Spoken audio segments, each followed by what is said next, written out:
brise les cœurs. L'amour ça brise les cœurs en deux. L'amour ça brise les cœurs.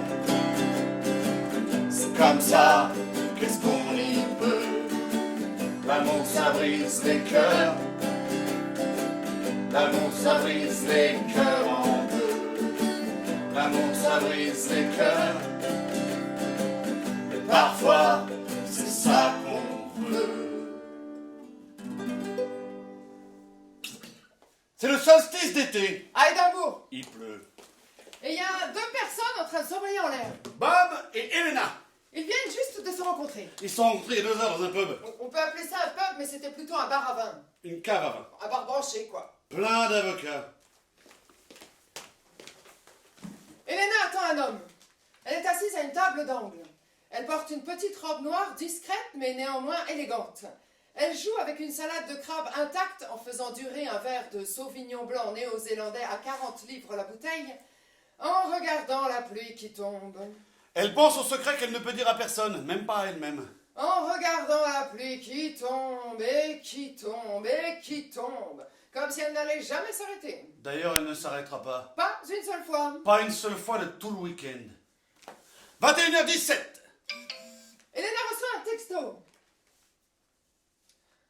Elle se regarde dans le seau à vin qui fait miroir pendant une vingtaine de secondes, puis tourne la tête vers la foule qui peuple le bar et croise le regard de Bob. Bob est là pour traiter une affaire dont nous ne pouvons pas dire grand-chose parce qu'elle est, à proprement parler, illégale. Bon, elle est complètement illégale. Bob attend de récupérer les clés d'une voiture volée. Bob déteste attendre, déteste cet endroit, déteste tous ces spécimens d'avocats qui jouent avec leur salade et leur vin à 40 livres la bouteille et se répandent dans la salle avec leurs airs d'avocat. Elena est avocate, spécialisée dans les divorces. Bob est divorcé et quelque peu amer. Nous y reviendrons tout à l'heure. Pour l'instant, voici Bob. Seul au bar. Devant lui, une bière brune. Dedans lui, des idées noires. Qu'il lit un livre de poche, tout détrempé. Les carnets du sous-sol de Dostoïevski, pour se remonter le moral. Elena regarde Bob. Le corps tout tendu, tout noué, irradiant l'hostilité. Et elle pense, parfait. Alors elle vient le trouver et elle dit... Excusez-moi, ça vous dirait de venir chez moi pour une partie de sexe sauvage et totalement désinhibé? Non, elle ne dit pas ça, non. C'est ça qu'elle dit en vrai. Faisons la connaissance de Bob. Robert, Victor, Maurice, Little Hope, McCartney. Dit aussi, Bob tout court. parce qu'il n'a aucune caractéristique physique déterminante. Contrairement à Jackson Lenné, par exemple, ou à Stevie, nuque épaisse. Bob tout court travaille à la périphérie des réseaux criminels d'Édimbourg, essentiellement à des petits boulots qui nécessitent d'inventer des histoires. C'est un baratineur, Un conteur. un menteur. À l'école, Bob était une star. Son talent de poète avait été repéré par le rédacteur en chef du journal de l'école. Bob était le rédacteur en chef du journal de l'école. Il portait du noir aux yeux et des chemises de grand-père. Il se coiffait les cheveux en arrière et avait un groupe qui s'appelait Bloody Chamber. En 1987, une de leurs démos était passée sur Radio 4. Radio 4. C'est pareil. En 1987, Bob sortait avec Frida Bastianelli, la plus belle fille du lycée. En 1987, Bob s'est acheté une guitare, un billet interrail, une casquette de pêcheur grec, puis il s'est mis en route pour aller parcourir l'Europe et chanter dans les rues. En 1987, Bob était l'étoile la plus lumineuse au firmament de Broughton High School. 1987, c'était l'année de Bob. Depuis, ça n'a été qu'une longue dégringolade. Bob, portez-lui vos attentes et vous les verrez flétries. Portez-lui votre espoir et il sera perdu. Portez-lui votre droit et à coup sûr, il en fera un tort. Si vous avez quelque chose à saboter, souiller, blesser, briser ou même simplement à en les dire, demandez à Bob. C'est pourquoi, Ce vendredi soir d'été, à 21h17, Bob ne se trouve pas dans une grande librairie d'Édimbourg, prêt à lire des extraits de son journal de voyage devant un public conquis. mais assis là, dans ce bar à vin, Le corps tout tendu, tout noué, irradiant l'hostilité. à attendre que le vieux Mr. Pettit se pointe et lui donne des précisions sur la quelconque activité à proprement parler illégale à laquelle il doit se livrer ce week-end pour le compte de son patron, grand petit Sam Callahan. À regarder la pluie qui tombe. Qui tombe et qui tombe, comme si elle n'allait jamais s'arrêter. Et c'est à ce moment-là qu'Elena vient vers lui, toute maîtrise et parfum, et lui dit... Salut, Pardon? salut, Salut? y a quelqu'un? Non. Ça vous dérange si je C'est vous? Massier. Ah, ok, oui, non. Non? Ça me dérange pas, allez-y. J'ai une bouteille de vin. D'accord. J'ai besoin que quelqu'un m'aide à la boire. Ah, Dostoïevski? oui, vous aimez? Non. C'est quoi votre nom? Moi, Robert. Oh, Bob! Merde! Bob, merde. Bob, Je peux vous parler franchement, Bob? bien sûr. Je suis un peu désœuvrée ce soir. Et vous m'avez l'air un peu désœuvrée aussi. Ça vous dirait de venir chez moi pour une partie de sexe sauvage et totalement désinhibée? Elle ne dit absolument pas ça! C'est absolument ça qu'elle dit en vrai. 3 heures plus tôt, chez Elena. Elena se regarde dans le miroir pour la première fois depuis à peu près 6 semaines et elle se dit « Ok ». Elle se dit « Si j'étais lui, et que je la voyais, elle, cette femme, moi, je me dirais oui. Bon, ce serait limite, mais oui. Je vais rentrer avec elle ce soir, cette femme, moi. » Voilà ce qu'Elena se dit. Rendez-vous 20h30, mets quelque chose de rouge, smiley, clin d'œil. 20h. Elena est au volant. À la radio, une histoire de pompier qui va voir un enfant malade à l'hôpital. Leucémie. Merde! 20h01. Elena pleure. Depuis quelque temps, Elena a remarqué qu'elle a des accès de larmes, brusquement, brièvement et sans prévenir. Ce qui est étrange parce que Elena n'est pas une sentimentale. D'habitude, Elena n'a pas de temps pour les larmes. Alors, pas de temps pour les pleurs. Non, elle a vu dans son boulot comment les femmes sont affaiblies par le sentiment. Elle a vu comment l'amour ronge le sol sous les pieds des femmes jusqu'au jour où tout est balayé, emporté par la vague. Pfff, les avocats, les enfants qu'on embarque dans un taxi, pfff, les larmes. Elena les a toutes vues. Les femmes hébétées, perdues. Des vaches, elle les appelle. Des vaches qui traversent en meuglant les prés du désastre marital, beuglant désespérément dans le brouillard, perdues. Non, Elena n'est pas une sentimentale. Nonobstant ses récentes crises de larmes. Elena n'est la vache de personne. 21h17. Elena se regarde dans le seau à vin. Elle se regarde longuement, fermement. Un regard si long et si dur qu'elle pourrait se changer en pierre. Méduse. Avant d'en venir à la conclusion que oui, en dépit de tout, si j'étais lui, je lui dirais quand même oui à cette femme. À moi. Obligé d'annuler, problème à la maison, peut pas sortir. Smile est triste. Ok, d'accord. Bon.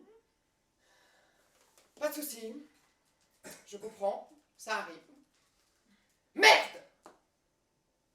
Smile est triste. Elena n'avait vraiment pas envie d'être seule ce soir. Pitié, pas ce soir. Envoyez. Parce que si Elena est seule ce soir, elle sera peut-être obligée d'affronter le secret qu'elle ne veut même pas se révéler à elle-même. Salut? Pardon? Salut? Salut. Y a quelqu'un là? Non. Ça vous dérange si je... C'est vous? Massier. Ah, ok, oui, non. Non? Ça ne me dérange pas, allez-y. J'ai du vin. D'accord. Je peux pas le boire toute seule. Non. Vous voulez du vin? Merci. Quoi? Rien. Dostoïevski? Oui, vous aimez? Non. C'est quoi votre nom? Moi? Robert. Oh, Bob! Merde. Bob, merde. Bob. Vous voulez pas vous saouler avec moi ce soir, Bob? Ah voilà, c'est ça qu'elle a dit. Ça, c'est ce qu'elle a dit. Mais ce qu'elle voulait dire en vrai, c'est... Ça te dirait de te bourrer la gueule avec moi, Bob? Mais vraiment bourré, bourré. Bourré au point d'oublier qui on est et où on est. Et quand on sera au bord du néant, on baise. Sexe sauvage et totalement désinhibé. Et comme on sera bourré, ça n'aura aucune importance que ce soit bien ou pas. Puisque de toute façon, on s'en souviendra pas. En plus, t'es pas du tout mon genre. Donc après cette nuit, il n'y a aucune chance qu'on se revoie. Bob, qu'est-ce que t'en dis? Oui. Je dis oui.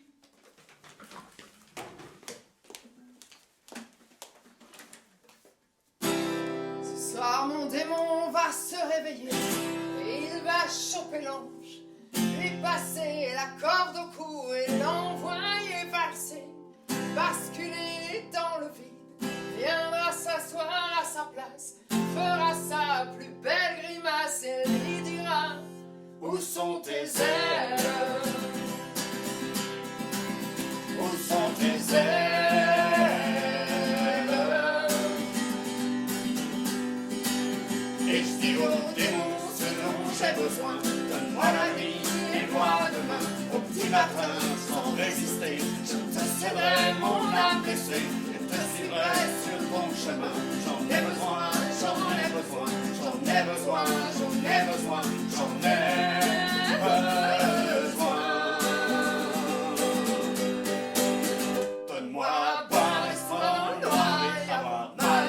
C'est tout ce que je veux. Laisse-moi noir et avoir mal. C'est tout ce que je veux. Trop boire, trop noir et ça fait mal. Mais c'est pas ça que je veux. Trop boire, trop noir, ça fait mal. Mais c'est pas ça que je veux. Le diable c'est toujours si fort. J'aurais dû y penser plus tôt. Le diable c'est toujours si fort. J'aurais dû y penser plus tôt. 23h56. Elena a laissé sa voiture au parking de Castle Terrace et ensemble ils sont allés jusqu'à Marchmont dans le titubant sous la pluie, trop bourrés pour remarquer les torrents d'eau qui coulaient sous leurs pieds. Ils ont trébuché, et bafouillé, et gloussé, et grimpé tant bien que mal les marches de l'allée, et puis passé la porte, et tout à coup, ils savent pas vraiment comment c'est arrivé, mais les voilà au lit.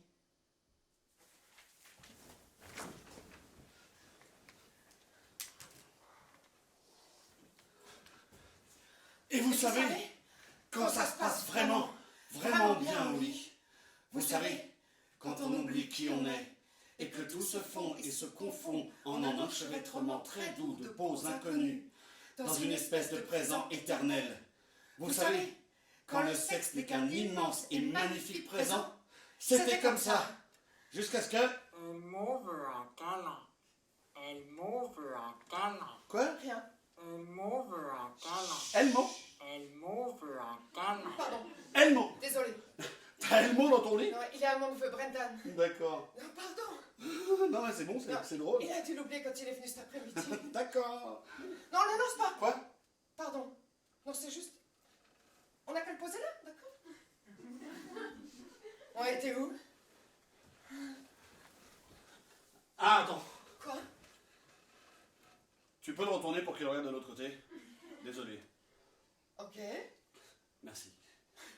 Non mais c'est juste que ça me fait bizarre quand il me regarde. Ok, d'accord. Bon, on en était où?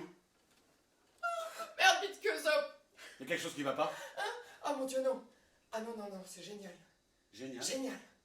Génial. Concentre-toi, Elena. Vas-y Bob, reviens sur le terrain, fais ce que t'as à faire. On reste concentrés. Baise-moi. Ok. Oh putain, t'es doué. Oh putain! Elle trouve que je suis doué. Oh ouais. Vas-y. C'est vrai que je suis bon. Je suis une bête. Un loup vorace. Il se donne tellement de mal. Maraudant à travers la plaine primitive. Tu pourrais au moins gémir, Elena. Je chasse! Je capture ma femme! Ah. C'est la mienne! Oh, il est merdique ton gémissement, Elena. Recommence. Oh. La mienne? Je me prends pour qui, Fred Pirafeu? Putain, on va pas y arriver. Bon allez, on ressort les vieux classiques. Kim Wilde. Samantha Fox? Kim Wilde et Samantha Fox? Kim Wilde et Samantha Fox dans une orgie torride, entre filles. Sauf qu'il y a longtemps que Kim Wilde n'est plus une fille, c'est une femme mûre, et elle tient la rubrique jardinage de l'Observer. Oh. Je devrais peut-être me faire jardinier, partir loin quelque part et jardiner. Bon. Ah. Vas-y, Vas-y, Elena. Bob. Oh. Oh. Oh oui. Oh oui. Oui. Oui. Oui. Oui. Oui. Oui. Oui.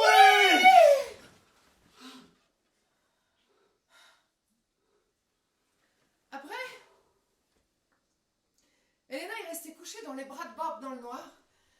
Et elle a senti la solitude qu'il a gagnée de nouveau peu à peu. Cette impression qu'on la grippe, qu'on l'étouffe presque, qu'il la prend parfois. Et puis elle a repensé à Brendan, assis sur le lit à côté d'elle dans l'après-midi. La façon dont il se touchait tout le temps le genou, puis le front, la façon dont il parlait tout le temps, posant des questions sur les astronautes. Il lui avait dit qu'il adorerait être astronaute. Et elle lui avait demandé, dans un vaisseau spatial, Brendan? Il avait répondu non, tante Helena. Je veux être astronaute en dehors du vaisseau spatial, avec un tube à oxygène. Je veux flotter, tante Helena. Je veux flotter en dehors du vaisseau et regarder à l'intérieur par le hublot. Genou front, genou front. Et elle lui avait demandé qui est à l'intérieur du vaisseau, Brendan. Et il avait répondu toi, tante Helena. C'est toi qui es à l'intérieur. Quoi? Rien. Tu pleures? Oh, c'est l'alcool. C'est rien, c'est l'alcool. Hey. Non, c'est rien, c'est l'alcool. Et peu importe pourquoi elle pleure, que ce soit l'alcool ou autre chose, un autre secret qu'elle ne veut pas lui révéler. Bob découvre que tenir dans ses bras une femme qui pleure et lui dire « c'est rien », ça le rend étonnamment... Parce que normalement, il aura envie de prendre ses jambes à son cou. Étonnamment, il piquerait un sprint même. Étonnamment... Barre-toi vite fait, Bob! C'est une cinglée, une chialeuse! Casse-toi! Voilà ce que penserait Bob normalement.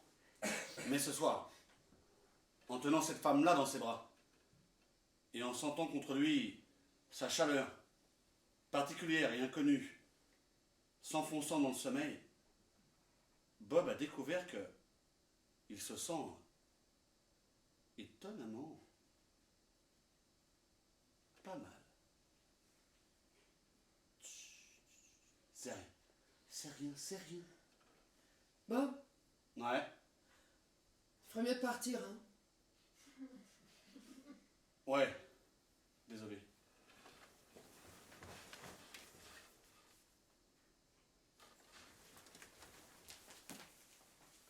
Et donc, je rentre à pied au milieu de la nuit. Et je suis... Enfin, je suis désorienté, je suis un peu perdu. Et les premières lueurs du jour commencent juste à pointer au-dessus des meadows. Et j'ai envie de pisser, alors je m'approche d'un arbre. Sauf que ça veut pas sortir. Ça peut pas sortir. Parce que, enfin, c'est peut-être le matin triomphant, ou peut-être juste le souvenir de la nuit, mais en tout cas c'est comme ça. Il est là, dressé au garde à vous face à moi. Ce qui n'est pas forcément extraordinaire, sauf que, enfin, il me regarde. Mais il me regarde vraiment. Et je me rends compte que je suis en train de regarder mon zob droit dans les yeux. Et donc je le regarde, et soudain, il commence à me parler. Il commence à me parler. Regarde-toi, Bob. Regarde comment tu vis ta vie, mon vieux. Tu fais tout un tas de trucs qui sont pas épanouissants, qui n'en valent pas la peine. Putain, t'es sous-performant, Bob. Et ensuite, il passe à ma vie amoureuse. Il dit, et les femmes? Hein, Bob? Toutes ces femmes avec qui tu t'engages jamais, je veux dire, c'est vraiment ça que tu veux, Bob? C'est vraiment ça que tu veux? Et j'essaie de répondre. Je parle à mon zob, je lui dis, il s'agit pas tellement de ce que je veux, en fait. C'est vrai, quoi. On n'a qu'une vie, hein. Je veux dire, je suis censé vivre des aventures, non? Des tas d'expériences, non? J'essaie de lui expliquer. Parce que j'ai envie de pisser, mais je peux pas. Pas tant qu'il est comme ça, sur ses grands chevaux. J'essaie de lui expliquer que ce que je fais, c'est pour lui. Et je me dis qu'il va se rallier à ma façon de penser. Je m'attends à ce qu'il me dise, tu sais pas, j'avais jamais vu ça comme ça. Mais maintenant, je vois ce que tu veux dire, Bob. Et je te remercie. Merci beaucoup. Merci pour tous ces bons moments. Mais pas du tout. Au lieu de ça, voilà ce qu'il me dit. Bob, toi et moi, on est plutôt jeunes. Je veux dire, à nous deux, on a 70 ans. Et j'en ai marre. J'en ai un peu marre de toutes les mains différentes qui m'ont tripoté. De toutes les lèvres qui m'ont embrassé. J'en ai marre de me retrouver dans des femmes différentes. J'en ai marre d'être jamais dans le même lit, jamais au même endroit. J'en ai marre de tout ça. Tout ce que je veux, moi, c'est une paire de mains à laquelle je puisse m'habituer. Une paire de mains que je connaisse. Une paire de mains qui saura me guider au fil des ans, tu vois. Voilà ce que je veux, Bob. Tu sais, nos années de vadrouille, peut-être qu'elles sont derrière nous. Et peut-être que c'est bien comme ça.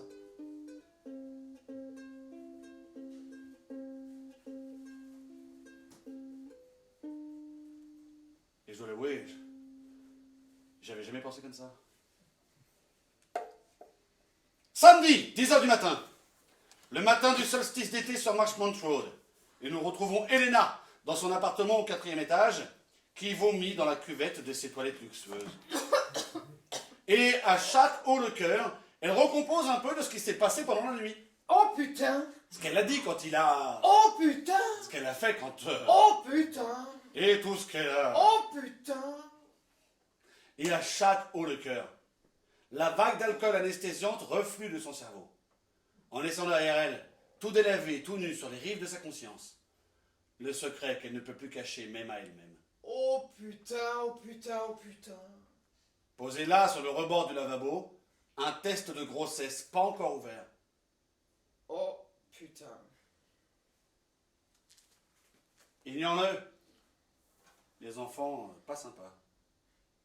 Regarde pas. Tourne la tête de l'autre côté et continuons à marcher sur la plage.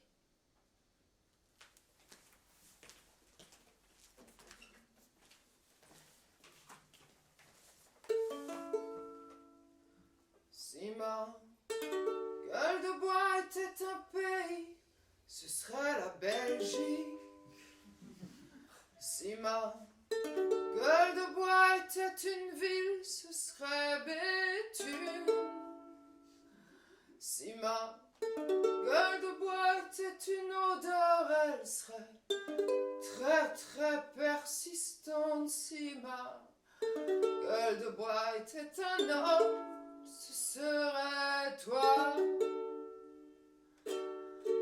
Si ma gueule de bois était un dieu, il serait cruel. Si ma gueule de bois était un chien, il serait mort. Si ma gueule de bois était un film, il serait français et très très long. Si ma gueule de bois était un homme, ce serait toi. Da, da, da, da. Da, da, da, da. Da, da, da, da. Da, da, da, da. Da, da, da, da.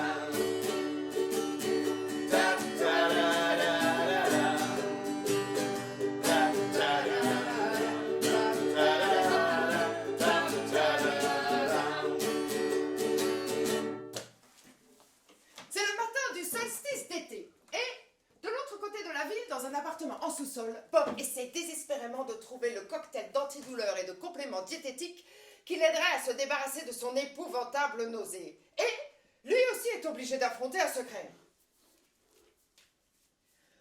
Cher Monsieur McCartney, nos registres nous informent que vous avez aujourd'hui 35 ans.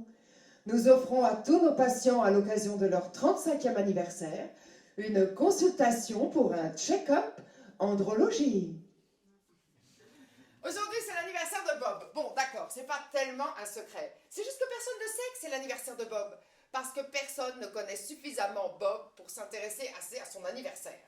Donc, Bob est en train de méditer le fait que son entrée dans l'âge mûr prendra la forme d'un doigt froid et ganté de latex dans le cul, quand soudain, on frappe à sa porte. Sam! Bob! Grand petit Sam Callahan fout dans la gueule de Bob son gros poing bien serré dans un gant de conduite en vachette marron. Ça, c'est pour avoir laissé le vieux Mr. Pettit attendre tout seul au bar toute la nuit. Putain, Bob! Quand est-ce que tu vas être un peu responsable, merde? Putain! Grand petit Sam Callahan était un homme petit, mais ça ne l'empêchait pas de prendre de la place. Grand petit Sam avait un fils, Sam Junior, petit Sam, qui, peut-être grâce à une alimentation équilibrée, avait fini par dépasser son père et une paranoïa oedipienne avait peu à peu envahi le cœur de grand petit Sam. Sam trouve qu'il devrait affirmer un peu plus son autorité sur son réseau. Lève-toi, putain! J'ai un boulot pour toi. Tu vas vendre une voiture. Elle est rose. T'as pas intérêt à merder.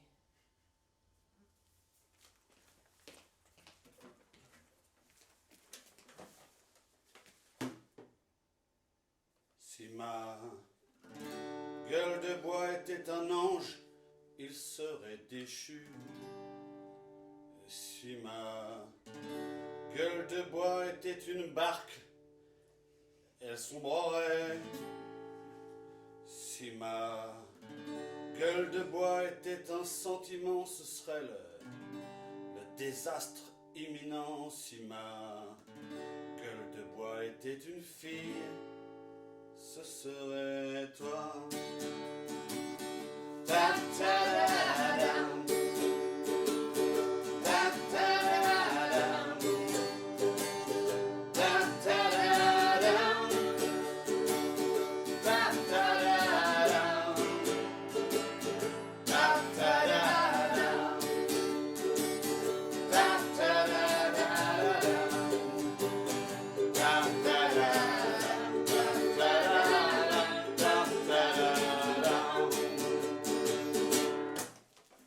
Elena aussi a un truc à faire. Merde! La sœur d'Elena se marie aujourd'hui, à midi. Je suis en retard! Elena est demoiselle d'honneur. Putain, je suis en retard! Ça devrait pas être trop difficile. Tout ce qu'elle a à faire, c'est arriver à l'heure, sourire et rester poli. Merde, shot bit que zob! Ça sera la troisième de ses sœurs qui se marie, plus les 3 mariages de son frère, ce qui fait un total de 6 fois demoiselle d'honneur. Ravale ta rage, Elena. L'éternelle demoiselle d'honneur. Souris! Ça devrait être assez facile. Tout ce qu'elle a à faire, c'est prendre sa voiture, rouler jusqu'à la cathédrale, piapiater, froufrouter, dire « Oh, qu'est-ce que tout le monde est chic !» Faire semblant d'être ému par la cérémonie, poser pour les photos, demander des nouvelles des enfants, parler de petits bouts de chou en prenant un air rêveur, adopter une attitude de légèreté, de gaieté courtoise. Et quand on lui dira, parce qu'ils lui diront, c'est toi la prochaine, Elena? Ou, tu sais qu'elle l'a rencontrée sur Internet, Elena? Et, pourquoi tu cherches pas sur Internet, Elena? Elena devra sourire et hocher la tête. Totale dissociation, esprit coupé du corps. Surtout, Elena devra résister à la tentation de dire Rencontre sur Internet, putain! C'est le désespoir total. Je leur donne pas un nom. voilà ce qu'Elena a à faire. Ravale ta rage. 10h55. Merde! Elena vient de se souvenir qu'elle a laissé sa voiture sur le parking de Castle Terrace. Zone industrielle de Side Hill. Bob est debout sous la pluie, à côté d'une décapotable rose qu'il essaie de vendre à un type de Glasgow. Allez-y, hein. Regardez là, prenez votre temps. N'hésitez pas. Elle est rose. Rose. Oui. Pourquoi vous avez une voiture rose? C'est pour les pommes. Les Pink Ladies. Je suis dans la pomme. Je vends des pommes. Je les livre en fait. Je fais des livraisons de pommes dans les bureaux. Les Pink Ladies. Le rose, c'est accrocheur, vous trouvez pas? Pourquoi vous la vendez? La pomme, ça marche plus trop en fait. C'est les abeilles. Toutes ces abeilles qui meurent. Les abeilles pollinisent les pommiers. Pas d'abeilles, pas d'arbres. C'est terrible. N'est-ce pas? Quand j'étais petit l'été, il y avait plein d'abeilles.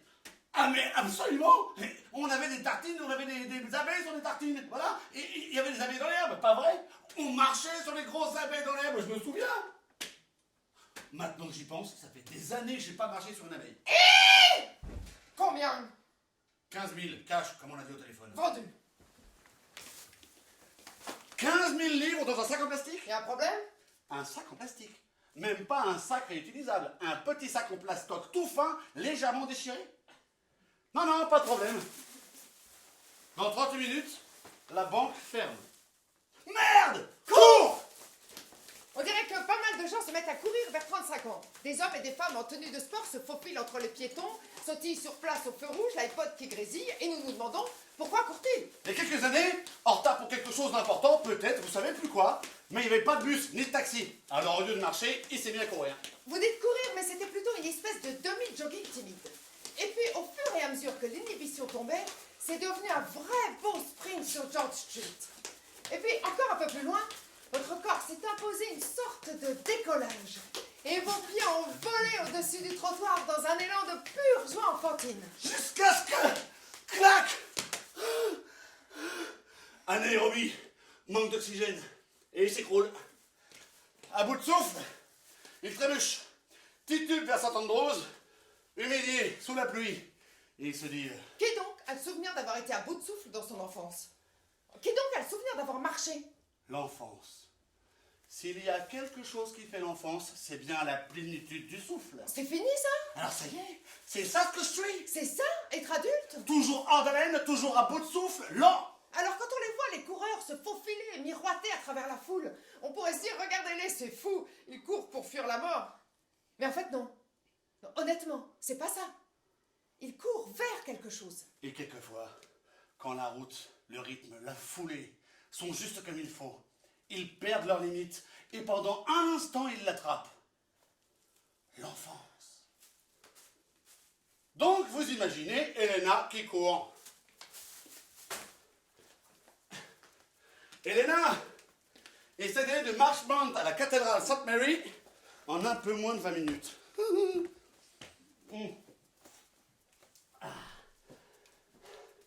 Sur la page profil de son site internet, Elena a écrit qu'elle travaille dur et qu'elle joue le grand jeu. Mais ici, le jeu, c'est pas le squash ou les échecs. Dans ce contexte, le jeu, c'est boire et fumer. Donc vous imaginez Elena qui court. Les chaussures à la main, les collants tout éclaboussés debout à cause des flaques et qui pique un sprint, furieuse.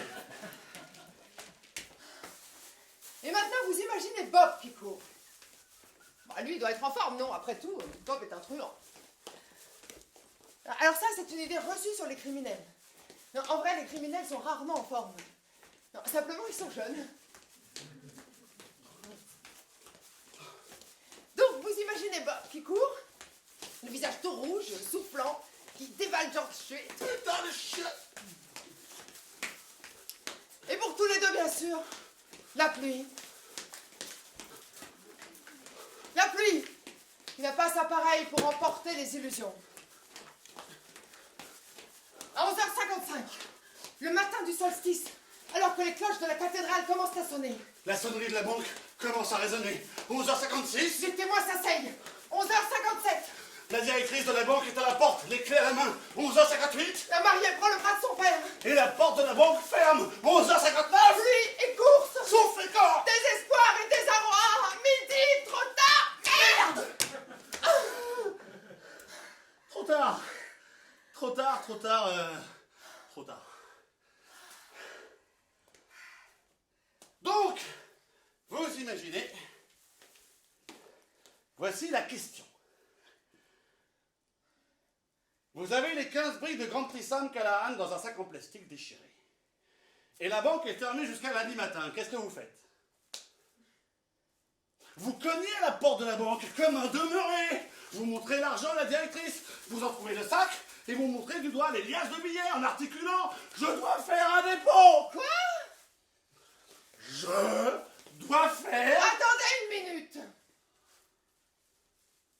Et comme la directrice s'éloigne, vous pourriez penser « Super!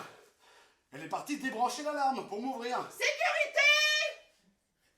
Et c'est là que vous pourriez apercevoir de l'autre côté de la vitre, avançant vers vous d'un pas lourd, un agent de sécurité. Bob! C'est toi? Merde! Merde! Merde! Merde! Thompson, gros sourcil. Bob tout court? Gros sourcil! Oh, qu'est-ce que tu deviens? Ça va. Et toi? Ouais, super. Ce temps, hein? Il y en a de l'argent dans ce sac. Ouais, Tu ferais bien de me mettre à l'abri. absolument. À plus. Bob tout court. À plus. Merde! Comment Thompson, gros sourcil, a bien pu dégoter un job à la banque? Reprenons les faits. 1. Thompson, gros sourcil, a vu l'argent. 2. Thompson, gros sourcil, est très pote avec Campbell, gros genou. 3. Campbell, gros genou, est un psychopathe qui n'a peur de rien. 4. Campbell, gros genou, connaît votre adresse. Vous faites quoi? Retenez cette idée. Midi 5, parvis de la cathédrale. Tante Elena!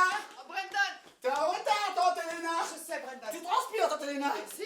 Ta transpiration sent la bière! Oh, Brendan. Maman veut pas que je reste dans l'église au cas où je crie. Il faut que je reste tout au fond. Tu aimes mon nouvel appareil photo? Il est très beau. Clic. C'est tante Célina qui m'a donné. Clic, Non, clic, s'il te clic, plaît, clic. Brendan, ne braque pas sur moi. Tante Célina dit qu'aujourd'hui je suis le photographe officiel. C'est vrai? Non, s'il te plaît, Brendan. T'as vomi, tante Elena? Non. C'est du vomi, ça? C'est pas le mien. Clic. Tante Célina a dit que t'étais sans doute bourré hier soir, comme d'habitude. Elle a dit ça? Clic. Tu vois comme il y a plein de tout, tante Elena? Tu vois comme il y a plein de tout et qu'il y en a partout? Et bah, si tu mets tout ça dans l'appareil, ça se met dans un carré. C'est à ça que ça sert l'appareil photo, tante Elena, ça met tout dans un carré. Mais si on n'a pas de carré, comment on sait où commencer, où s'arrêter, tu vois? Clic, clic, clic, clic. Oh non, Brendan, braque pas la parole sur le vomi, non. Midi 15. Confronté à un dilemme. Certaines personnes trouvent la solution d'après leur instinct ou leur expérience. D'autres se tournent vers Dieu. Mais quand Bob est confronté à un dilemme, Bob se dit, qu'est-ce que je ferais si j'étais confronté à ce dilemme et que j'étais le personnage principal d'un film hollywoodien? D'accord, voilà le topo. Bob ne peut pas dire à grand petit Sam Callahan que l'argent n'est pas en sécurité parce que Sam serait de nouveau en pétard contre lui. Et comme Sam est dans une période assez sensible au niveau de l'Oedipe, il pourrait devenir violent. Bob ne veut pas rentrer chez lui parce que Campbell Gros Genou pourrait venir le choper. Bob a besoin d'un refuge.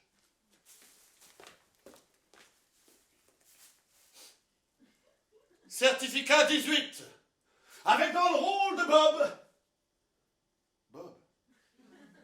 Où allez-vous quand il n'y a plus d'endroit où se cacher? Il faut que je trouve une église, tout de suite. Extérieur jour.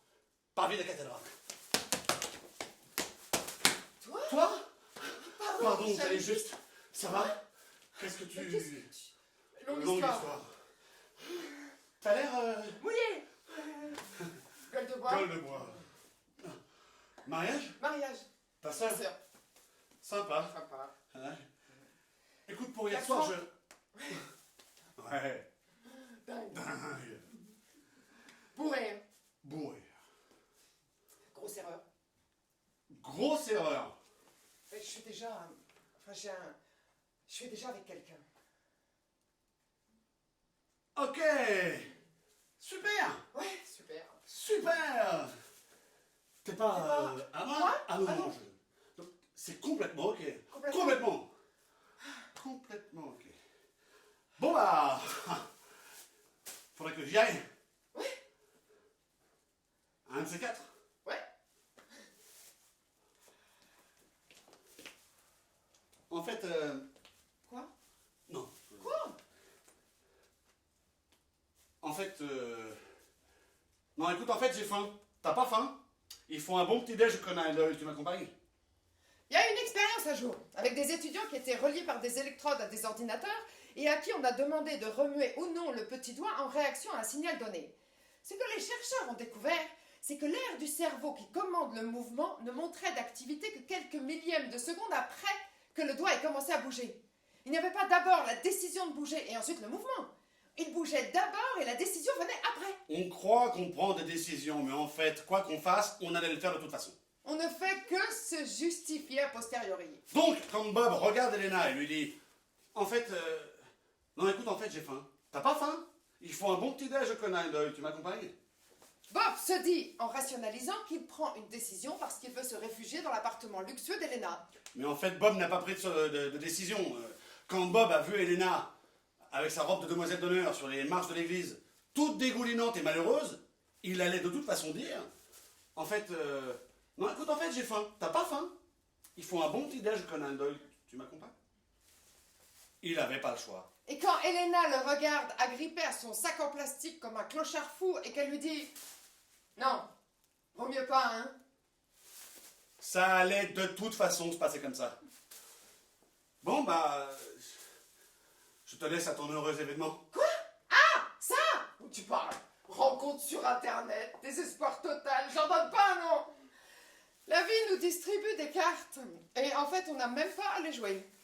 On se contente de les retourner et de regarder ce qu'on a reçu. Les cartes sont battues à notre naissance et après les choses se déroulent toutes seules. On pourrait croire que la vie est une partie de poker, mais en fait non. Ce n'est qu'un jeu de patience.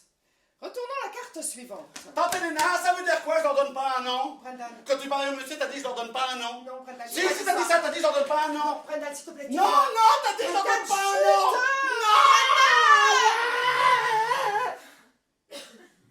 Carte suivante. Brendan glisse. Carte suivante. Brendan tombe. Carte suivante. Brendan est couvert de vomi. Carte suivante. Brendan hurle. Il se trouve que Brendan a un truc avec l'hygiène, avec les microbes. Ça va, Brendan, tout va bien, tout va bien. Lâche-moi, tu me fais mal, me fais pas mal! Lâche-moi! Carte suivante. Les portes de la cathédrale s'ouvrent. Les mariés et la famille élargie émergent dans la lumière et voient Brendan qui se déshabille et qui hurle et qui se touche le genou et le front et qui récite en criant très fort l'enchaînement des événements pour tenter de les faire rentrer dans son carré mental et leur donner un sens. Tante Elena m'a frappé et elle m'a poussé dans son vomi! Tante Elena m'a frappé et elle m'a poussé dans son vomi! Ah ça, une rencontre sur internet, je leur donne pas un nom! Voilà ce qu'elle a dit! Ah ça, une rencontre sur internet, je leur donne pas un nom! Voilà ce qu'elle a dit! Si on était dans un film hollywoodien, la caméra s'éloignerait maintenant en contre-plongée pour faire un plan plus large. Et on verrait sur les marches du parvis une grappe violette de demoiselles d'honneur entourant un garçon de 12 ans tout nu et qui hurle. On verrait le visage de la mariée se défaire.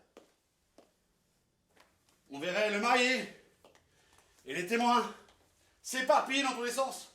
Et au milieu de tout ça, on verrait Elena, point fixe au cœur du chaos. Mais nous ne sommes pas dans un film. Et donc, en fait, la scène est tout simplement atroce, horrible. Le pire des cauchemars. Un horrible magma de honte et de disgrâce.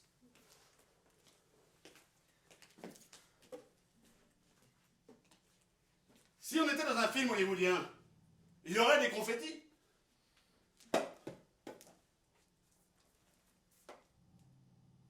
Au moins, on peut avoir les confettis.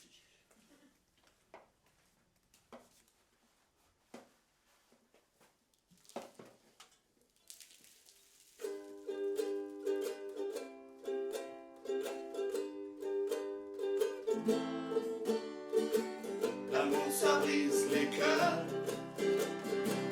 L'amour, ça brise les cœurs en deux. L'amour, ça brise les cœurs. C'est comme ça, qu'est-ce qu'on y peut? L'amour, ça brise les cœurs. L'amour, ça brise les cœurs en deux. L'amour, ça brise les cœurs. Et parfois, c'est ça qu'on veut. Cut! Intérieur jour, le bar du Conan Doyle. Oui. Oui, ah oui, oui. Oui, Sam, oui. Oui. Oui, Sam, c'est fait, oui. Oui, Sam, l'argent est à la banque, oui. Oui, Sam, pas de problème, Sam. Bob regarde une assiette de petit déjeuner à peine entamée. Oui, Sam, merci, Sam. Bob donne un petit coup de fourchette dans un œuf au plat. Oui, Sam, c'est mon anniversaire. Comment tu savais, Sam? Oui, 35 ans, Sam. Oui, Sam, c'est vrai. Je parais plus. Oui, Sam, c'est les cheveux, Sam. Oui. Ah, à partir de maintenant, c'est la dégringolade. Bon, bah, salut, Sam. À lundi, Sam. Comme d'habitude. Comme d'habitude. Intérieur jour, dans la tête de Bob. La lumière de l'œuf frappe l'œil de Bob, traverse une soupe d'humeur vitreuse jusqu'à la rétine de Bob, envoie une étincelle électrique le long du nerf optique jusqu'au cerveau. œuf. Le message œuf fonce à travers d'interminables couloirs de matière grise en croisant les flashs et étincelles des synapses qui se connectent dans le noir. Enfin, une porte. Sur la porte, les mots « Département des fondements philosophiques ». Mesdames et messieurs, bonjour. Bienvenue à la conférence annuelle de chez Bob. Le thème de cette année, célébrer le fait que Bob ait 35 ans. Alors voilà, C'est ça? Sur le podium, je vous demande d'accueillir Bob.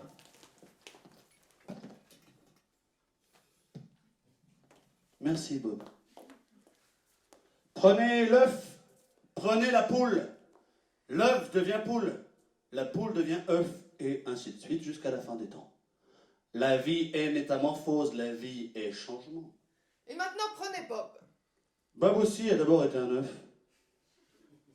Aujourd'hui, c'est un homme adulte. Deux états si différents l'un de l'autre que l'on pourrait y voir la preuve que Bob aussi est dans un état de transformation permanente. La preuve, si vous voulez, que non, on ne peut pas dire « alors voilà, c'est ça ». Et pourtant, et pourtant, et pourtant. Regardons Bob à l'âge de 3 ans, 5 ans, 10 ans, 14 ans. Et regardons Bob aujourd'hui. Toutes les cellules de son corps de nourrisson sont mortes et ont été remplacées. Pourtant, Bob reste toujours incontestablement Bob. Parano, vaincu, à bout de souffle, seul. La bobitude de Bob était déjà contenue dans l'œuf. Il semble qu'il y ait de nombreuses manières d'être, mais il n'y a tout simplement pas moyen de ne pas être Bob. En définitive, on dirait bien que oui. Il y a tout lieu de dire, alors voilà, c'est ça. Des questions? Bob? Bob, j'ai remarqué que pas mal d'hommes se mettent à la course à pied vers 35 ans. À votre avis, est-il possible que Bob se mette à courir? Merci, Bob. Non. Bob parlera de se mettre à courir, il achètera même les chaussures, mais il ne le fera jamais vraiment. Ça, c'est Bob, malheureusement. Bob? Et le recueil de poèmes de Bob? Ah oui. Non, pardon. Alors, l'histoire du recueil de poèmes, ça ne se fera jamais. Question suivante, Bob? Bob, alors si on part du principe que, alors voilà, c'est ça, qu'est-ce que cela implique? En gros, on est face à un long et lent voyage vers la mort. Chaque jour portera un peu moins de surprise que le précédent. Notre corps se détériorera irréversiblement. Nous serons de moins en moins ouverts aux idées nouvelles. Nous aurons de plus en plus conscience de la détérioration et du gâchis. Certains d'entre vous ont peut-être déjà remarqué à quel point ça sent carrément la merde partout. Maintenant, dans la rue, dans la maison, dans notre haleine. La déception sera notre position par défaut, tandis que nos rêves de jeunesse s'éteindront l'un après l'autre, chacun leur tour. Voilà une analyse encourageante. Et qu'est-ce que nous pouvons faire pour au moins atténuer certains des effets que vous décrivez? En gros, on peut boire, Bob. En gros, je nous conseille de continuer à boire. Et la drogue, Bob? Ah, malheureusement, l'alcool, ouais, la drogue, non, je crois qu'on est trop vieux pour la drogue. Oui, le risque de crise cardiaque provoqué par la cocaïne est trop élevé. Non, je crois que l'alcool est la meilleure solution disponible à long terme.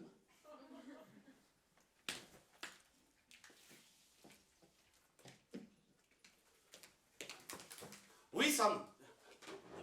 À lundi, Sam. Comme d'habitude. Comme d'habitude.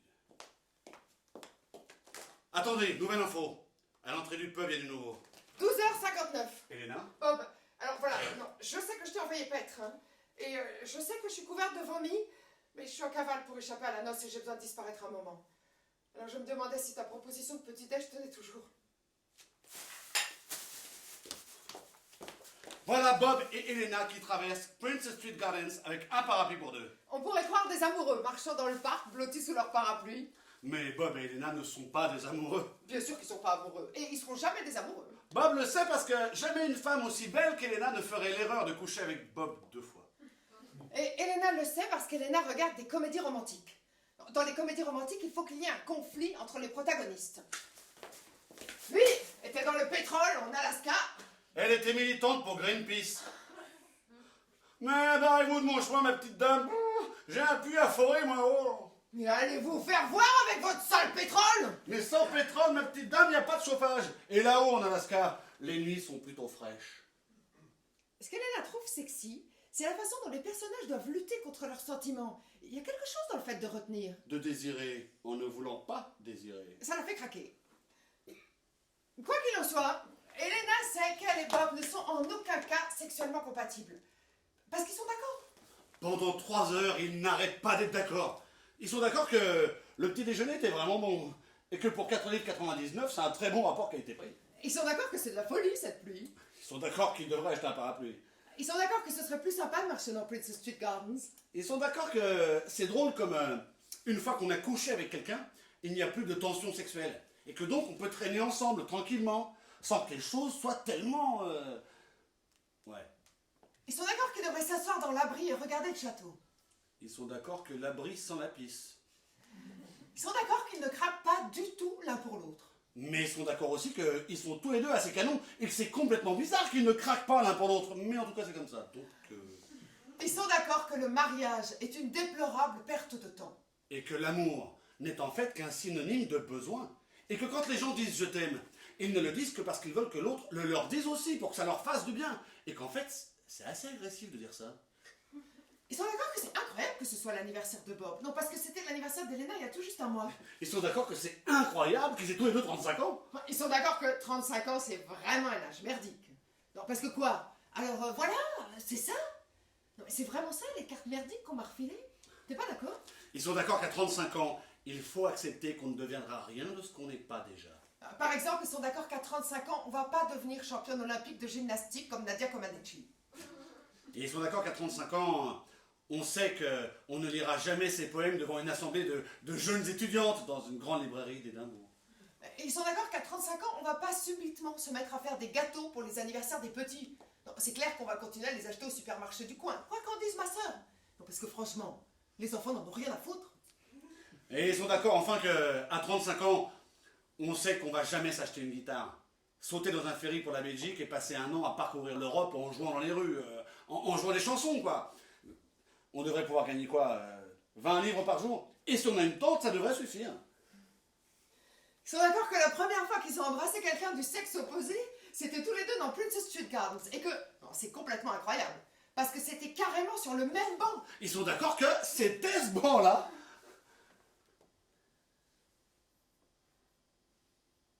Et ils sont d'accord enfin que on aime vraiment bien les gens quand on se sent bien avec eux, même sans rien dire. Ils sont d'accord que putain, ça fait des heures qu'ils discutent. Et que vraiment, là, il faudrait... Enfin, ils ont à faire, quoi. Ils sont d'accord que Bob devrait chaperonner Elena jusqu'à sa voiture. Ils sont d'accord que chaperonner, c'est un mot ridicule. Et quand ils arrivent enfin à la voiture d'Elena au parking de Castle Terrace et que le ticket s'élève à 24 livres, ils sont d'accord que c'est parfaitement scandaleux. Et quand l'appareil affiche en grosses lettres un autre choix est possible, Ils sont d'accord que c'est drôle de voir une caisse automatique dispenser des conseils philosophiques. un autre choix est possible.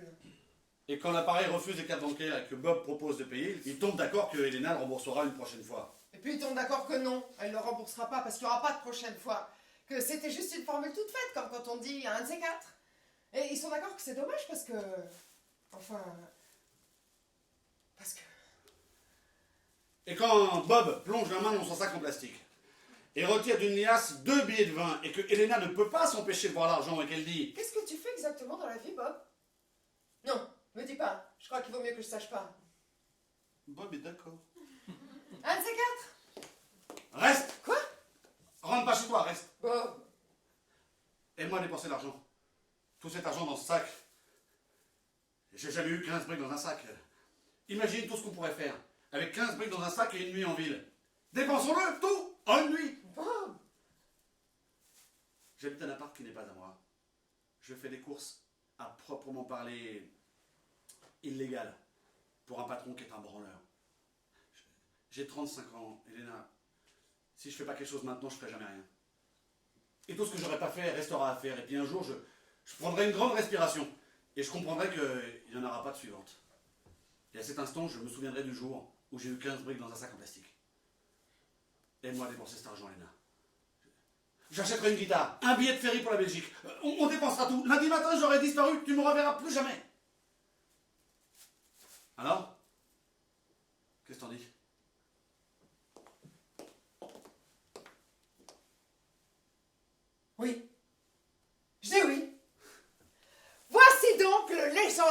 week-end de perdition. Voici l'histoire qu'on raconte à ses petits-enfants. L'histoire qui se transmet de génération en génération et qui grandit et s'améliore à chaque fois qu'on la raconte. Raconte-nous la note d'amour, tante Elena, allez! Ah non, la danse de Omar. Non, Bob, allez. S'il te plaît, Bob, raconte le bandage. Le coup du bandage japonais. Et plus vous racontez l'histoire, plus ça devient une histoire. Les angles s'arrondissent, les détails se mélangent pour plus de saveur. Bob dit que dans une histoire, la vérité importe peu. Bob trouve que ce qui compte, c'est l'atmosphère. Quand il raconte une histoire, il essaye de rendre l'atmosphère. Il aime bien changer un peu les détails. Mais Elena, elle, veut vraiment se souvenir de tout. Elena a adoré cette nuit. Et elle sent le souvenir qui s'éloigne doucement et ça la rend triste. Alors à chaque fois qu'elle la raconte, elle essaye de ne rien oublier. Elle se bat pour retrouver le moindre détail. En commençant par ce qu'ils ont bu. Champagne, Chablis, une espèce de Porto, du Bacalane de 50 ans d'âge. Il était trop tôt pour les boîtes ou les restos. Alors on est allé chez un caviste dans le West End. Et là j'ai dit, quelle est votre meilleure bouteille, le top du top? Et je lui montre l'argent. Fallait voir sa tête. Alors il va à fond, à grimper et descendre de son échelle pour nous apporter des bouteilles. Et c'est des vins à genre 100 livres la bouteille. Et le vendeur qui fait, essayez celui-là, non, essayez celui-là, et celui-là. Bref, on achète autant de bouteilles qu'on peut emporter. Et quand on s'en va, il sourit et il dit, bonne dégustation. Il avait l'air tellement triste de nous voir partir. Il avait un petit sourire en biais. Il était vraiment passionné de vin. Ben, moi, je trouvais ça dommage qu'il puisse pas le boire avec nous. Alors Elena le persuade de fermer sa boutique. Et nous voilà partis tous les trois vers les abris de Prince Street Gardens. Et on commence à faire sauter les bouchons de champagne, à descendre le porto, à en offrir dans des gobelets en plastique à une bande de jeunes gothiques qui traînaient là. Et le caviste qui fait, vous sentez les notes de romarin qui développent au nez et la puissance des tanins. Et les filles gothiques font. Vous n'auriez pas du cassis pour mettre dedans? Et je sais plus pourquoi, on s'est mis à remonter High Street. Qu'est-ce qui a suggéré ça? Ah, je crois que c'était un des gothiques, le grand. Celui qui disait qu'il connaissait tout le monde à Édimbourg. J'ai dit que j'allais partir faire un tour d'Europe et chanter dans les rues. Alors quelqu'un a dit, il faut une guitare. Et le grand gothique a dit qu'il connaissait le propriétaire de Scales Music. Alors, on est tous partis. Bob et moi et les gothiques et le caviste. Et je crois bien qu'à ce moment-là, il y avait aussi un SDF qui s'appelait Henri. Ne fumez pas! Ne fumez surtout pas! Je me souviens qu'il nous disait ça en nous suivant dans la rue. Ne fumez pas! Ne fumez surtout pas! Fender, Gibson, acoustique, électro-acoustique. Tout le monde dans le magasin a un avis sur la question. Alors tout le monde apporte des tas de guitares. Et moi, je gratte.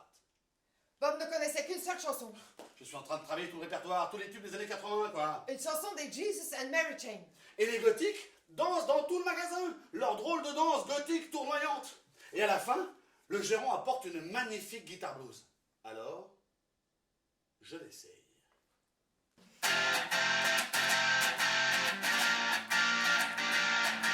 Sun comes up, son of a dead again. I don't hear a word, but still I'm in. Hear the read and I'm looking and sing, but when the sun comes down, I'm gonna start again. Oh, yeah. Oh.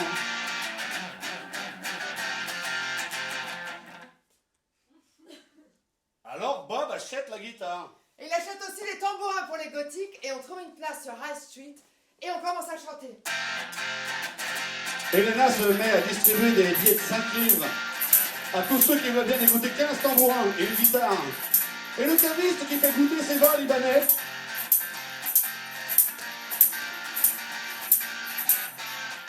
Et au milieu de tout ça, Bob chante. Et je me souviens qu'il avait l'air heureux, tellement heureux.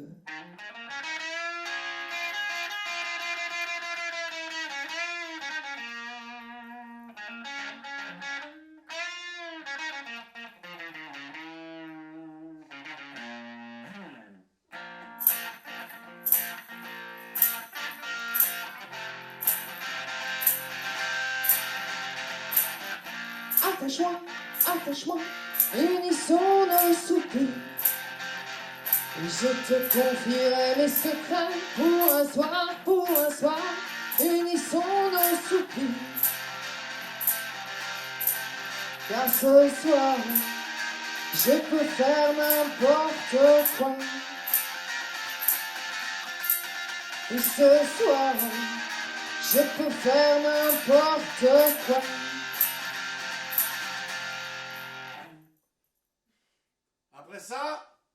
ça devient un peu flou.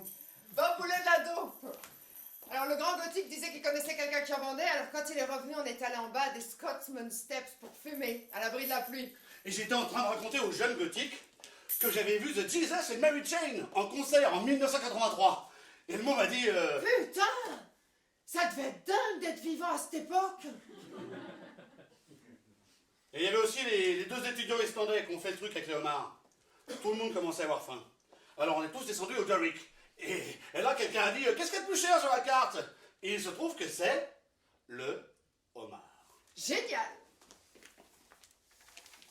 On tient tous nos homards. Et on les fait danser en ligne, comme dans une comédie musicale. 12 homards qui dansent. Et les deux étudiants islandais qui chantent des chansons de Björk. It's Oh, so quiet. It's oh so still. You are alone. And so peaceful until da-da-da-dum, you fall in love. Zing boom, sky up above. Zing boom, it's coming in. Ah!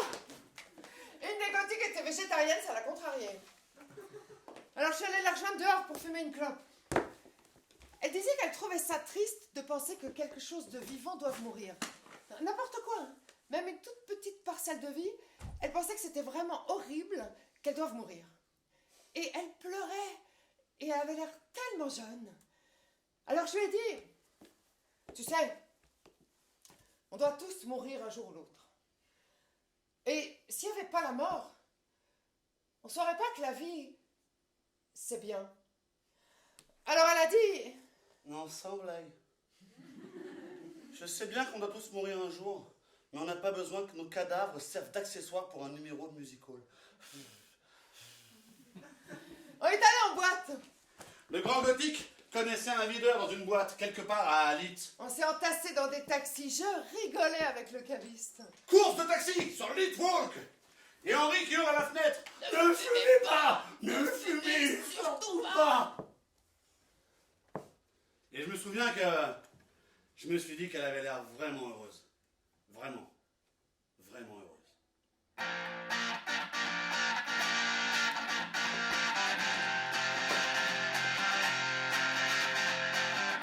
Attache-moi, attache-moi, unissons nos soupirs. Et je te confierai mes secrets pour un soir, unissons nos soupirs. Car ce soir, je peux faire n'importe quoi. Et ce soir, je peux faire n'importe quoi. Je voudrais qu'on me dise que la vie, c'est pas seulement vieillir. Je voudrais qu'on me dise que j'ai quelque chose dans le cœur. Et moi ce soir, je sais qu'un jour, je vais graver dans la pierre les conséquences d'une nuit où je n'étais pas seul. Car nous, on peut faire n'importe quoi. Et nous, on peut faire n'importe quoi. Sur le flyer, il y avait écrit « Mélange d'une nuit d'été ». S'il y avait les roquets, alors, on est entré.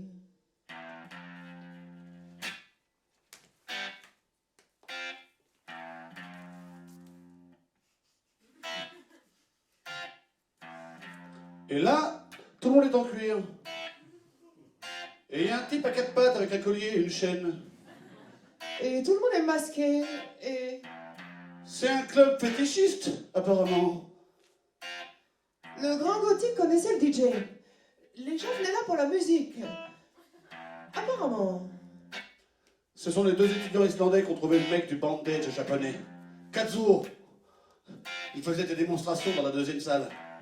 Et les gothiques ont trouvé que ça serait rigolo de nous inscrire. Le bondage japonais est une technique inventée au XIIe siècle, d'après Kazuo, pour faire parler les prisonniers.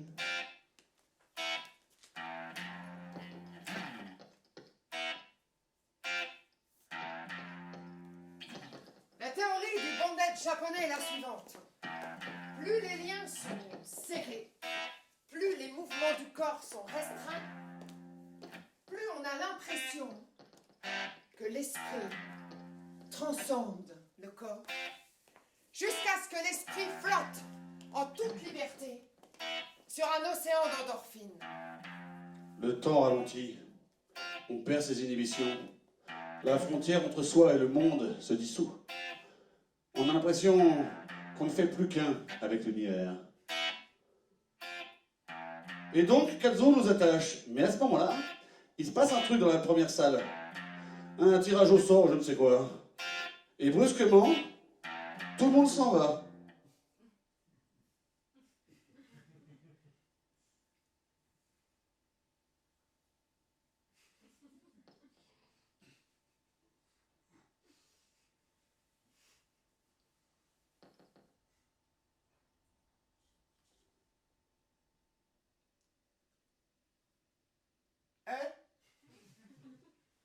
Hey! Attendez, Kazuo? Kazuo!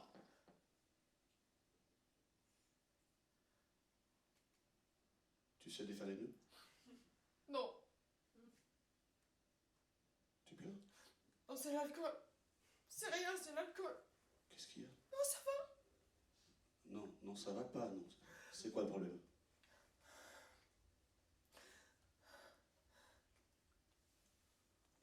Je suis peut-être enceinte. Le bandage japonais, c'est comme ça que ça marche. On est coincé et on perd tous ses secrets. Peut-être. J'ai trop peur pour faire le test, mais j'ai du retard. Et je sais pas. Je me mets subitement à pleurer pour un oui ou pour un non. Et j'ai l'impression de ne faire qu'un avec l'univers. Et je veux pas que les enfants leucémiques meurent. Ça veut pas forcément dire que t'es enceinte. Non, c'est pas ça. Ça me fait... comme si je pouvais avoir quelque chose qui vit à l'intérieur. Hein? Et si j'ai quelque chose qui vit à l'intérieur, Bah. mais je serais une mère épouvantable. Non. Je fume, je bois. Peut-être. Je l'ai peut-être déjà complètement imbibé, le pauvre petit. Peut-être. Je devrais manger des brocolis, faire du yoga. Non, vraiment, je crois pas Non mais regarde-moi, quel genre de mère se bourre la gueule, fume du hache et finit ligoté un petit truand dans un sex club. Ben, vu comme ça, J'ai peur. Imagine quelque chose qui compte sur moi pour lui donner de l'amour. Je suis pas douée pour l'amour. non. Et si j'ai quelque chose qui vit à l'intérieur de moi et que je suis obligée de l'aimer? Tu l'aimeras. Mais si je l'aime pas? Tu l'aimeras. Elena, Quoi? c'est moi le père? Non. Mais sois pas débile. D'accord. T'es con ou quoi? Ouais, Mais comment veux-tu? ouais, bien sûr.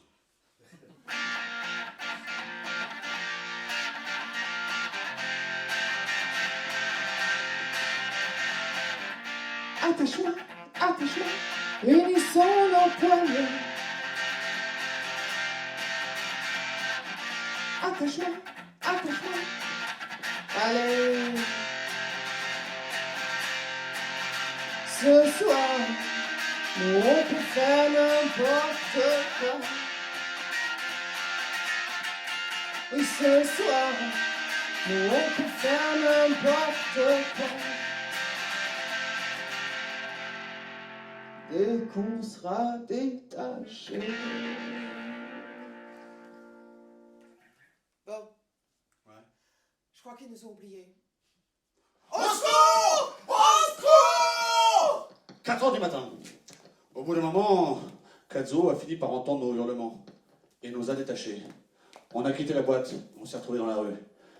Il était tard et on était tous les deux seuls, errant dans cette espèce de semi-obscurité de l'été. Et pour la première fois, la pluie ne tombait pas vraiment. Elle était plutôt suspendue dans l'air.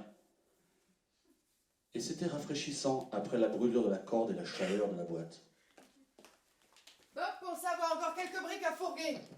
Alors on a trouvé un pub. Où vont les facteurs? Les pubs qui sont ouverts à 5h du matin. Et Bob a réussi à convaincre un type de lui passer son sac de courrier. Alors on est allé dans le parc de Lys, dans le noir, sous un arbre.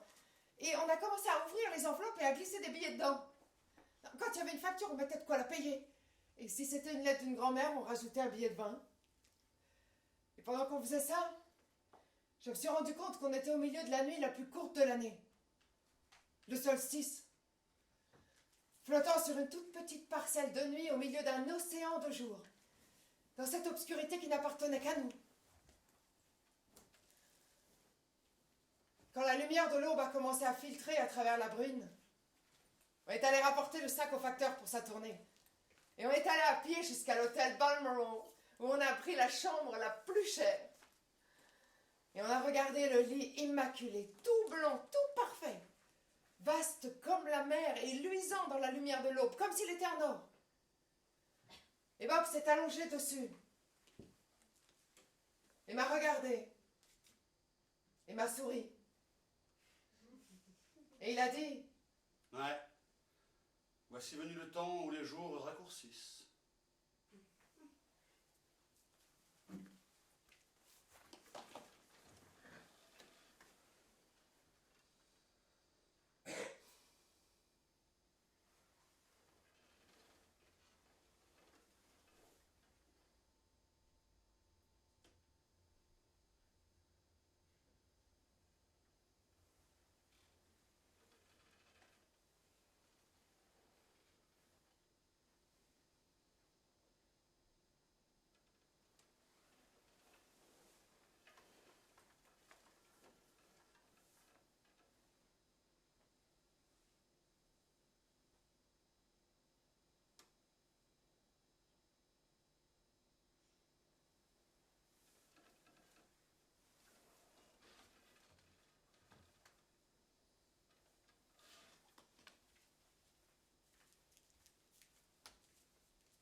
Déjà bien du mal à respirer, chérie. Je peux pas respirer pour toi.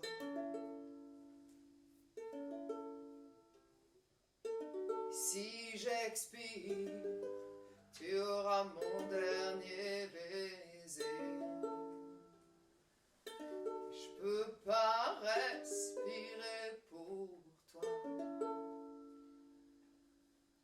Quelques centimètres à peine nous séparent, mais ça pourrait être des vallées entières.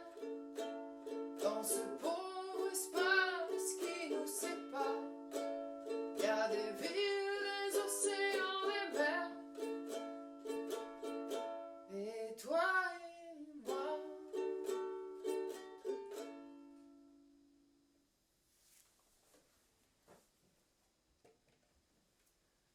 « 10h30. Elena s'en va.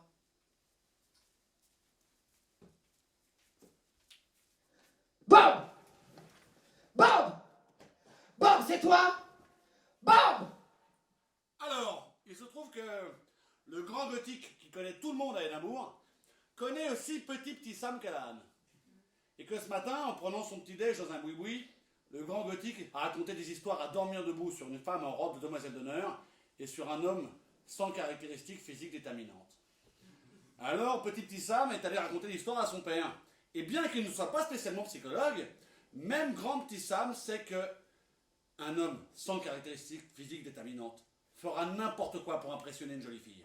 Donc il n'a pas fallu chercher bien loin pour dénicher Bob dans la chambre la plus chère de l'hôtel le plus cher d'Édimbourg. Bob! Sam! Tu es mort! Philippe, pas les de secours! 3 sur Prince Street! Tu es mort! Descends les Waverly Steps! Sors par derrière, traverse la foule, il y a un taxi! Vas-y, fonce! N'importe où, fonce! Ça va aussi pour un taxi! Princess Street, putain de tramway! Je descends ici! Ce sagot est toujours derrière moi! Cours vers Waterloo Blitz, traverse Stonebridge! Je respirerai plus tard! Respirer, c'est pour les chachottes! Personne n'est jamais mort de ne pas avoir respiré! Beaucoup de gens courent pour des bonnes causes. Ces 10 kilomètres-là ne sont peut-être pas pour la lutte contre le cancer, Mais grand petit Sam et Bob tout court sont absolument engagés dans une course contre la mort. Parce que si Sam rattrape Bob, il le tuera. Ils courent tous les deux à peu près à la même vitesse. Un petit 10 km/h. Mais aucun des deux ne dispose de la puissance anaérobie ni de la force explosive nécessaire pour distancer ou rattraper l'autre. Donc cette course est une guerre d'usure. Devant les colonies, dépasse les Miss. Je respirerai plus tard. Traverse Summer Park. Respirer, c'est pour les chochottes. Et pour finir, sous un pont, à Leeds. Je peux plus. Je peux plus. Sam l'emporte.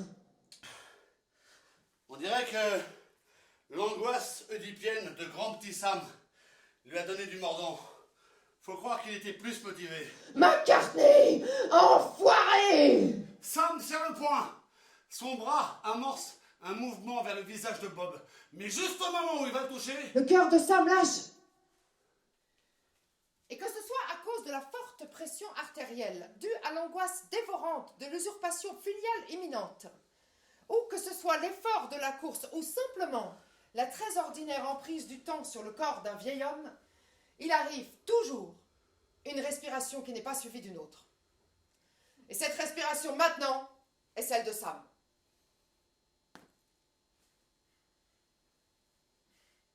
Grand petit Sam Callahan est mort. Et Bob regarde Sam et se dit: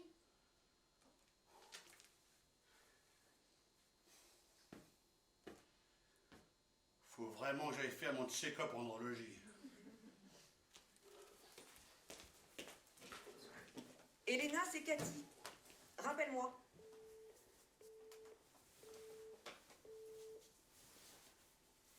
Elena, c'est Cathy, rappelle-moi.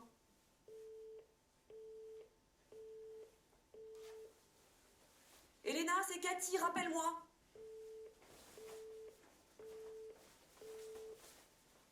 Elena, c'est Cathy, ta sœur. Je te signale que c'est mon mariage que t'as foutu en l'air. Je sais pas si t'as assez dessoulé pour t'en souvenir, espèce de salope. Le pauvre Brendan se remet à peine. Il s'est enfin rhabillé, mais il refuse de parler sans Elmo. Alors si tu pouvais au moins répondre au téléphone, ce serait bien la moindre des choses.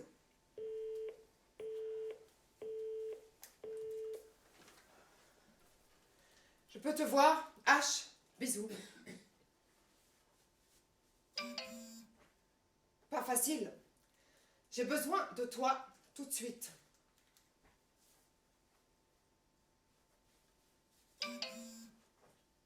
Oh, sexy, smiley, clin d'œil. Non, pas sexy. Smiley, touche droite. Il faut que je te parle.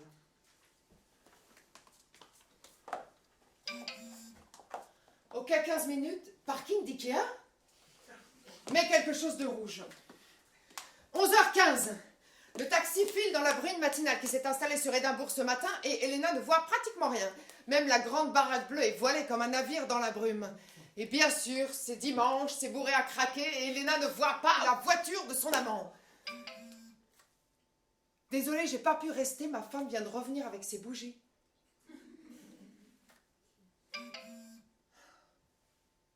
Au fait, qu'est-ce que tu voulais me dire? Quelques centimètres à peine nous séparent, et ça pourrait être des vallées entières. Dans ce pauvre espace qui nous sépare, il y a des villes, des océans, des mers. Et toi et moi. Et toi et moi. Bob, on peut se voir?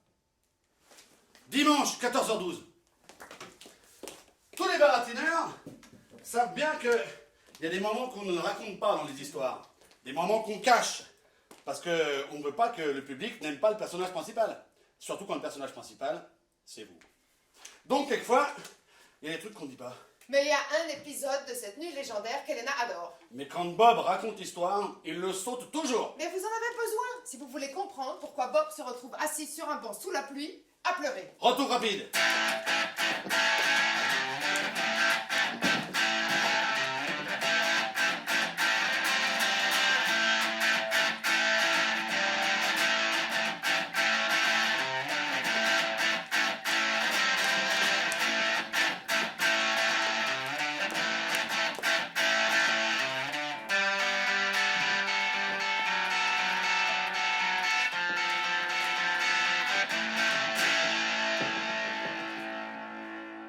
Quand Bob et Elena étaient attachés ensemble en bandage japonais à la soirée mélange d'une nuit d'été, et qu'Elena lui a dit Tu sais, l'impression qu'on a quand on imagine la mort et qu'en prenant sa dernière respiration, on pense qu'est-ce que j'ai apporté? Est-ce qu'il y a une chose sur Terre que je peux montrer et dire qu'elle est meilleure grâce à moi? Je connais très bien cette impression. Mais au moins, quand tu as un enfant, tu peux montrer l'enfant et dire ça, cette vie, ça, c'est mieux grâce à moi. Et quand Elena a dit ça, Bob a répondu et elle s'en souvient très clairement. Bob a dit à Elena, Quelquefois, on a un enfant à 18 ans. Quelquefois, t'as acheté un billet interrail et t'as prévu de faire un tour d'Europe avec Biggie et Jake. Et chanter The Jesus and Mary Chain dans les rues. Et tout d'un coup, t'as un coup de fil de ta chérie qui te dit qu'elle est enceinte. Et qui te demande si tu veux le garder. Et présenté comme ça, qu'est-ce que tu veux répondre? Non, non, vas-y, tue-le. Alors tu dis, marions-nous? Et quand Angus arrive, c'est assez fabuleux de le tenir dans tes bras pendant une vingtaine de minutes. Parce que t'as 18 ans. T'as 18 ans. Et de toute façon, tu trouves que tout ça, c'est un peu de sa faute. Alors vous vous disputez. Et à la fin, vous vous séparez. Mais t'avais certainement l'intention de rester en contact avec Angus, mais c'est dur. Et peut-être c'est plus simple si tu vois pas. Alors, tu envoies un chèque à Samia quand tu peux. Et tu suis ses matchs de foot pendant les tournois interscolaires, mais au bout du compte, est-ce que tu peux regarder ton enfant et dire ça, cette vie, ça, c'est mieux grâce à moi? Non. Si Angus est bon en quelque chose, c'est en dépit de moi. t'as un fils? Ouais. Et quand Bob raconte la mort de Sam, il dit toujours qu'au moment où Sam a pris sa dernière respiration, il a pensé Faut pas que j'oublie d'aller faire mon check-up en neurologie. Parce que c'est drôle. Ça, c'est l'atmosphère que Bob veut faire passer. mais la vérité, c'est quand Sam a pris sa dernière respiration, Bob a pensé à Angus. J'avais besoin de le voir, tu comprends? Angus joue au foot pour la Leeds Academy Fast 11. Même dans le brouillard, Bob l'a reconnu et il l'a appelé. Angus! Qu'est-ce que tu veux, pas? Je veux te parler. Je suis en train de jouer au foot, pas? C'est la mi-temps. Je sais. C'est mon anniversaire. Je suis en train de jouer au foot. Et j'ai pas su quoi dire. Mais ce que j'aurais voulu lui dire, c'est ceci. Nous venons tous du passé. Nous venons tous du passé et nous allons tous vers l'avenir. Voilà, c'est ça, ça se passe comme ça. Tu es là d'où tu viens et tu vas là où tu vas. C'est ça le voyage dans le temps dont on fait tout un foin. Il se déroule là, ici même, devant nos yeux, sous nos pieds. Simplement, ça prend juste un peu de temps. C'est tout. Ça prend du temps. Faut que j'y aille, il m'appelle. Ouais. Ouais, il m'appelle.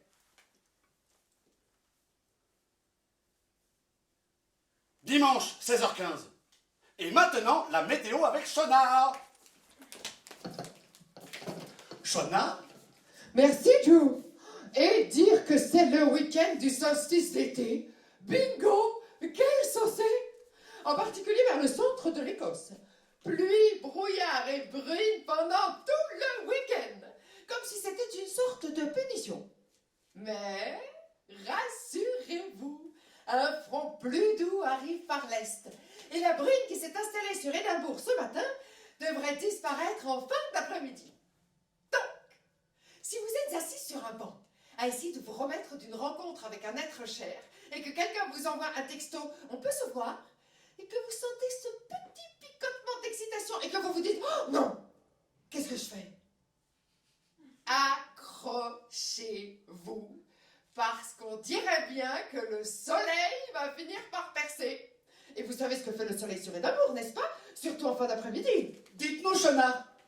C'est beau comme le jour doux. Merci, Shona. Voilà qui ressemble à une bonne nouvelle pour un trentenaire déprimé.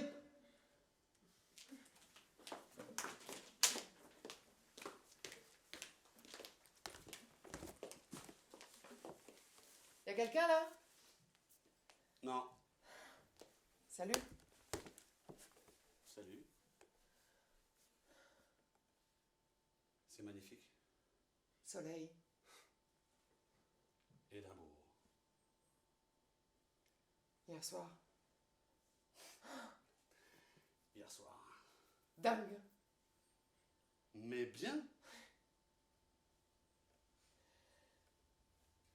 Tu sais, l'autre soir à l'hôtel, j'étais allongée, toi tu dormais. La pluie tambourinait contre la vitre, faisait comme des petits coups de marteau sur la vitre. Et j'ai aperçu mon reflet dans le Velux. Et je me suis pas reconnue. Je savais absolument plus qui j'étais. Et c'était une sensation géniale. Et après, je me suis souvenue où j'étais, qui j'étais, enfin. Ouais. Mais Bob, en fait,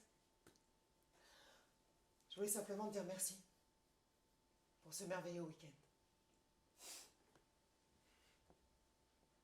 Le week-end n'est pas encore fini. Non. Tu vas aller faire un tour? Allez, viens. On va faire un tour. Qu'est-ce que t'en dis? Oui. Je dis oui. Tous Ces gens sur les trottoirs qui font semblant de pas savoir, qui font semblant de pas savoir, mais on ne peut pas y échapper. Et ils se contentent de prier, les yeux tournés vers le ciel, les dieux dans le ciel. On ne trouve pas les dieux dans le ciel. On ne trouve pas. Alors on file vers la vieille ville. Toi et moi dans la vieille ville. Et on rêve d'être à nouveau jeune. Et on rêve d'être à nouveau jeune.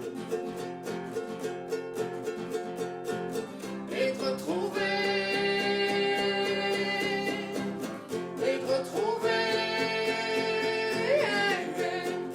et de retrouver les moments d'avant. Retrouver l'amour, mon amour. Et de retrouver, et de retrouver, et de retrouver les moments d'avant. Retrouver l'amour, mon amour.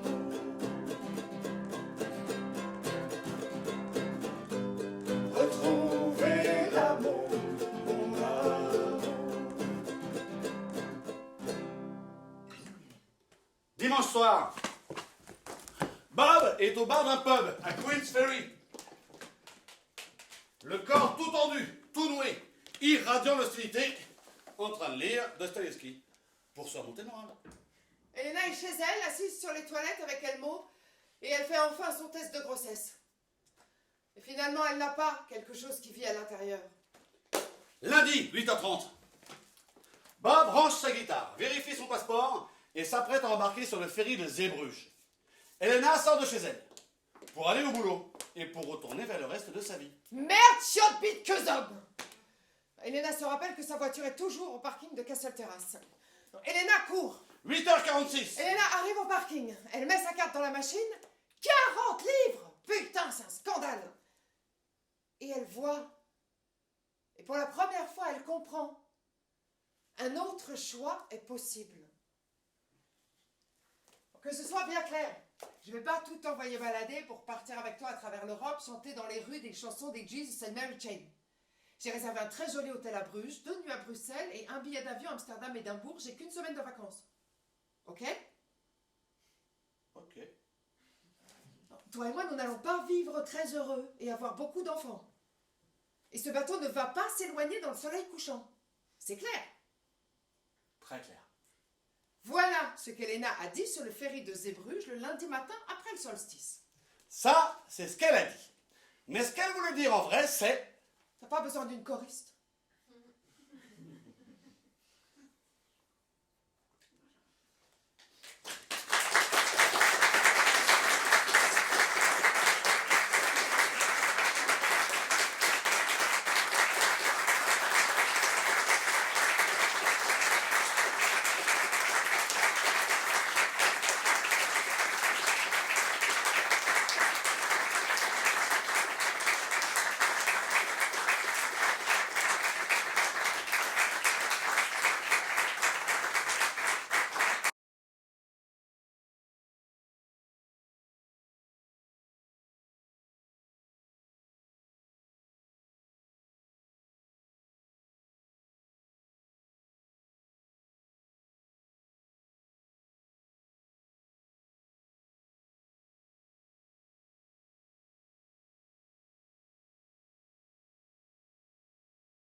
J'aimerais que ça continue, mais malheureusement, on est obligé d'abréger un peu. Merci beaucoup. Merci d'être venus si nombreux. Bien qu'il reste encore quelques places. Et comprenez que ça ne va pas être possible. Parce que sinon, c'est pas rentable. Surtout pour nous, en fait. Donc, en tout cas, voilà, maintenant, c'est entre vos mains. Si ce spectacle vous a plu, il faut absolument nous aider. Et voilà. Et faire marcher ce qu'on appelle en... Oui, ça, c'est un concept que j'ai inventé. Ça s'appelle... Attention. Ça s'appelle le bouche à oreille. Alors, non, ça a l'air compliqué comme ça, mais vous inquiétez pas. Alors, vous avez une bouche, il faut trouver des oreilles. Allez-y, on vous regarde. Et également, si vous avez réservé par un site internet, ça serait super si vous aviez la gentillesse de retourner sur ce site internet en question et de laisser une petite critique sur le spectacle que vous venez de voir. Une bonne critique. Voilà. Et puis, Oui. à partir du 7 mars, nous sommes au Petit Héberto. Oh, mais... Voilà. Nous changeons de théâtre, mais nous continuons. Voilà. Merci.